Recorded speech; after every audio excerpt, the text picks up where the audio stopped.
This might be triggering for some people, but I'm going to say it anyway. Your child isn't secretive. It's that your child doesn't feel safe around you.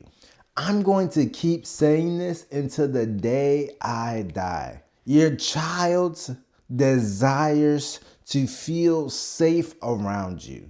Your child desires to feel like they can connect with you as their parent emotionally, mentally. But if they feel like there is a gap of safety, if they feel like there is an issue as pertains to safety, they're not going to trust you and they're not going to be open. They're not going to be transparent with you.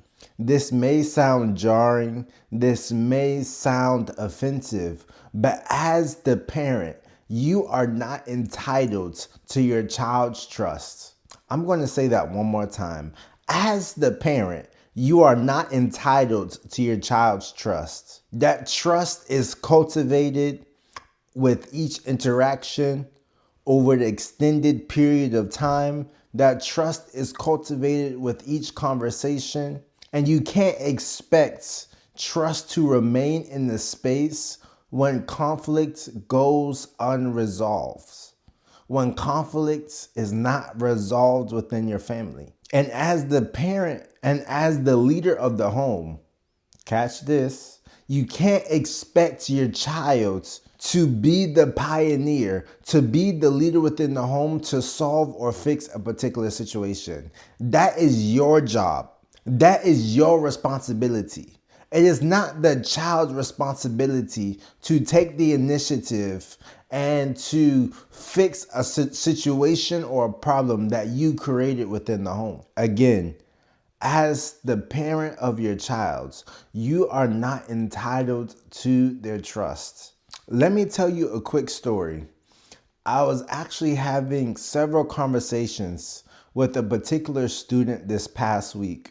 And in our second conversation, we were just unpacking a lot of different things within her family, with her siblings, and all those different things. And then I then proceeded to ask, how's your relationship with her mom? And I see her face just drop a little bit, and I could tell that it was a very heavy subject for her. She began to express and share that she really loves her mom. She really respects her mom, but she has a hard time trusting her mom with different things that are going on in her life right now. She doesn't feel safe, and she doesn't feel like if she does communicate her needs or wants or desires or just different things she might want in that particular moment, she's afraid that she's going to be criticized. She's afraid that she's going to be downplayed. She's going to be afraid that she's not heard, loved, or seen in that particular moment. So she was telling me that it's much easier for her just to be silent. It's easier for her just to be quiet and not say anything at all. She didn't go into all the details or the specifics of all the different things that her mom has said to her. The student was telling me that the parent, that mom, had a bad habit of just saying very mean things to her that would really break down her identity, that would really destroy her confidence, that would really just affect her emotionally and mentally. I don't know all the details of what the mom had shared because she didn't really have the emotional bandwidth to go through to talk about all those things. But I say this to say, parents, your words have power over your children.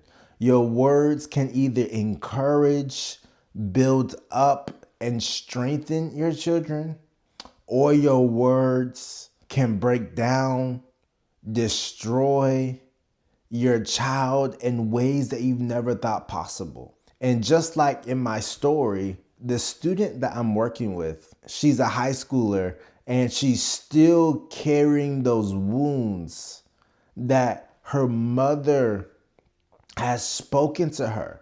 She's still carrying the impact of the words that her mother has spoken unto her. I shared this story because if you're a high performing parent, I want you to understand your child is not disrespectful. Let me say it this way. Your child's not trying to be disrespectful. Your child is not trying to be rude. Your child is not trying to be difficult. I really want you to hear me. I want you to hear my heart. I believe in your family. My desire is that your family would become everything that it can be and that is called to become. However, as the parent, you have to take the initiative to bridge the gap. You have to take the initiative to make that pain. You have to take the initiative to bring reconciliation back into your family. You have to be the leader within your home and recultivate that trust. You have to take the initiative to talk to your child and let them know that you are aware of how you hurt them and apologize. You'll be surprised of how far an apology will take you. You'll be surprised of how much an apology will preserve your relationship with your child. Again, I've said this before, but this is conversational humility. As the parent of the home, you cannot command or force your child to respect you. You can't force your child to open up to you when you haven't created an atmosphere that is conducive to trust. You haven't created an atmosphere that is conducive to open and transparent conversations. You're expecting something that isn't realistic.